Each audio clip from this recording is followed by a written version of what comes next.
जय श्री श्याम एवरीवन। आज हम सीखेंगे कि कैसे पॉजिटिव सेंटेंस को नेगेटिव में कन्वर्ट करते हैं। तो ये कुछ प्रैक्टिस के लिए सेंटेंसेस हैं 10, इनको कन्वर्ट करेंगे। फर्स्ट है हमारे पास में सी सिंग्स स्वीटली। देन इसका जब नेगेटिव बनाएंगे तो ये देखिए वर्ब की फर्स्ट फॉर्म के साथ एस लगा हुआ है, यानी कि ये प्रेजेंट इनडेफिनिट का टेंस है।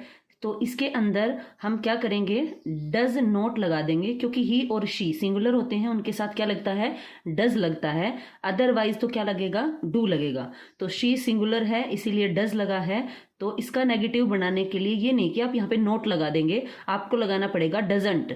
She does not sing sweetly. अब याद रखने का तरीका है, डज यहाँ पे एस लग गया है तो यहाँ से एस रिमूव हो जाएगा, क्योंकि ऐसे सोचो एस एक घर में कार है, इसको एस ऐसे बनाए कि घर में एक कार है, और अगर ये इस डज ने ले ली तो ये इस कार को नहीं ले जा सकता, क्योंकि घर में एक ही कार है, एक जना ही ले जा सकता है। चले आगे, we live in a metro city. इसमें भी वर्ब की फर्स्ट फॉर्म लगी हुई है, क्योंकि ये प्लूरल है, वी बहुत जन हो गए, तो लिव है, लीव्स नहीं है, ठीक है। Then we live in a metro city, तो इसका क्या हो जाएगा, वी, और यहाँ पर लग जाएगा डू नॉट, क्योंकि वी क्या है हमारे पास में प्लूरल है, उसके साथ में डू लगता है। We do not live in a metro city as it is रहेगा। थर्ड है एवरीबडी लाइक द मूवी। तो ये लाइक्ड है तो पास्ट में है, ये पास्ट इंडेफिनिट का एग्जाम्पल है। तो एवरीबडी को नोबडी में चेंज कर देंगे, ये नेगेटिव बन गया है नोबडी में चेंज करने से, और ये हो जाएगा liked the movie. I like street food. अब इसका हमने क्या बनाना है, नेगेटिव बनाना है। तो वर्ब की फर्स्ट फॉर्म है, तो डू या डज में से कोई लगेगा, तो आई के साथ लगता है do. I do not like street food, ठीक है। नेक्स्ट है दे अराइव्ड लेट। ये क्या है, सेकंड फॉर्म है, वर्ब की सेकंड फॉर्म। अगर यहाँ पर फर्स्ट फॉर्म हो तो हमें उसे डू या डज में चेंज करना होता है। अगर यहाँ पर सेकंड फॉर्म है और कोई भी हेल्पिंग वर्ब इसके साथ नहीं है तो हमें इसे डिड में कन्वर्ट करना होता है नेगेटिव बनाते वक्त। They did not arrive late. Same बात यहाँ पर है, जैसे कि एस जो है इधर डज ने ले लिया था, फर्स्ट क्वेश्चन में मैंने आपको बताया, तो यहाँ से एस रिमूव हो गया था। उसी तरीके से जब डिड डू का पास्ट होता है तो वो सेकंड फॉर्म में कन्वर्ट हो गया है, तो ये कन्वर्ट नहीं होगा। They did not arrive late.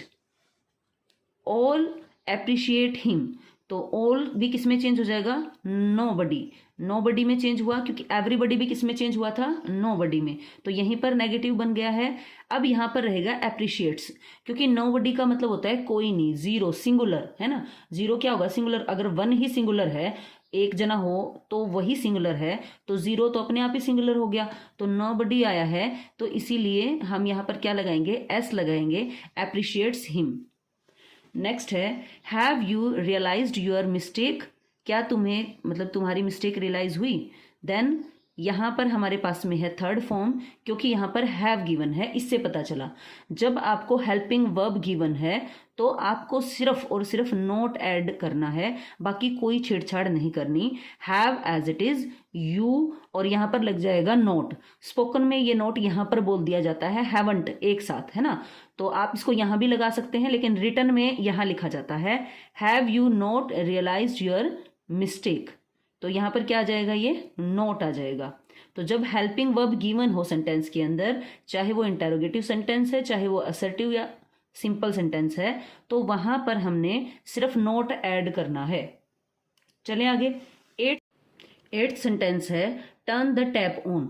अब यहां पर किसी से कहा जा रहा है कोई बात, कोई काम करने के लिए उसे बोला जा रहा है कि टर्न कर दो द टैप को ऑन, मतलब कि टैप को ऑन कर दो। तो ऐसे में अब यहां पर ये वर्ब की फर्स्ट फॉर्म है, तो ये चेंज होगा डू या डज में। अब क्वेश्चन अराइज होता है डू में चेंज होगा या डज में, कैसे पता चलेगा, क्योंकि यहाँ पर हमारे पास में कोई भी सब्जेक्ट गिवन नहीं है, या ऐसा क्लू नहीं है कि हम सिंगुलर माने या प्लूरल। अब ऐसे केस में क्या करना है, अब ये बताइए, वो किसी से बात कर रहा है, किसी से रिक्वेस्ट कर रहा हो या किसी को ऑर्डर दे रहा हो, लेकिन किसी न किसी से तो बात कर रहा है। वो खुद को तो बात नहीं कर रहा है कि टर्न द टैप ऑन, खुद से तो कह नहीं रहा है, किसी से बात कर रहा है। तो वो कोई सेकंड पर्सन है जो कि क्या होता है, यू होता है। और यू के साथ हम क्या लगाते हैं, डू लगाते हैं। इसीलिए हमने इसे नेगेटिव बनाते वक्त do not turn the tap on लिखा है, डज नहीं लिखा है, क्योंकि जब हम किसी से बात कर रहे होते हैं तो हमारे साथ कोई सेकंड पर्सन है जो कि यू होगा और यू के साथ डू लगता है। 9th सेंटेंस है शी हैज लॉन्ग हेयर। तो यहां पर शी हैज लॉन्ग हेयर में हैज एक मेन वर्ब का काम कर रही है, न कि ऑक्सिलरी वर्ब का, क्योंकि यहां पर ये पोजेशन बता रहा है she has long hair. Then ये हमारे पास में डज नॉट में चेंज होगा। और एक चीज यहां पर देखिएगा, हैव लगा हुआ है, तो सेंटेंस बनेगा she does not have long hair. अब क्वेश्चन अराइज होना चाहिए कि यहां पर हमारे पास में डज लगा है तो यहां पे हैव क्यों लगा है, हैज क्यों नहीं रहा। देखिए मैंने पहले भी बताया था, एस एक कार है, अगर उसे ये ले लेगा तो ये नहीं लेगा। वही वाली बात यहां पे लागू होती है। हैज, एस जो है इसने ले लिया तो एस वाला यहां नहीं आएगा। इसको आप ऐसे याद रख सकते हैं। तो she does not have long hair, क्योंकि इस सब्जेक्ट के साथ एग्रीमेंट इसने कर लिया है, अब ये इसके साथ एग्रीमेंट नहीं करेगा, तो ये यहां पर क्या रहेगा, हैव रहेगा। इस चीज का ध्यान रखना है, क्योंकि इसने सब्जेक्ट के अकॉर्डिंग एग्रीमेंट कर लिया है। शी सिंगुलर था तो डज लग गया है, तो सेंटेंस बनेगा she doesn't have long hair. Next है you are satisfied with your faith. तो यहां पर जो सेटिस्फाइड वर्ड है वो एक एडजेक्टिव है, न कि ये इसकी कोई मेन वर्ब है आर की। देखिए इस पे मैं हाथ रखूं तो ये ऐसे सेंटेंस नहीं बन रहा, you are satisfied, you are sad, तो ये स्टेट को बता रहा है। और जब स्टेट को बता रहा हो तो ये हमारे पास में मेन वर्ब न होकर एडजेक्टिव का काम करता है। तो ऐसे में सिर्फ हम नोट लगाएंगे, you are not satisfied with your faith. तो यहां पर सिर्फ क्या लग जाएगा, नोट लग जाएगा, डू डज में से कुछ नहीं लगेगा। तो हमने सीखा जब हमारे पास में वर्ब की फर्स्ट फॉर्म है तो हमें डू या डज लगाना है अकॉर्डिंग टू सब्जेक्ट। ठीक है, इतना सीखा, इसमें भी यही किया, इसमें भी। जब एवरीबडी या ऑल वर्ड्स हमें गिवन है, ऑल, तो हमें उसे नोबडी में चेंज कर देना है, तो वो नेगेटिव में कन्वर्ट हो जाएगा। थर्ड चीज हमने सीखी, जब हमारे पास में हेल्पिंग वर्ब गिवन है, as an helping verb, auxiliary verb, has, have given है, या इज एम आर भी होता और यहाँ पे आईएनजी फॉर्म होती है इज एम आर के साथ, तो उस केस में सिर्फ नोट लगाना है। कहां पर, सब्जेक्ट के बाद। अगर ये तो क्वेश्चन की फॉर्म में है, अगर ये क्वेश्चन की फॉर्म में नहीं होता तो हम क्या करते, जहां पर हमारी ये और ये एक साथ आते, जैसे ये होता you have realised your mistake, तो वो क्या हो जाता, you have not realised your mistake.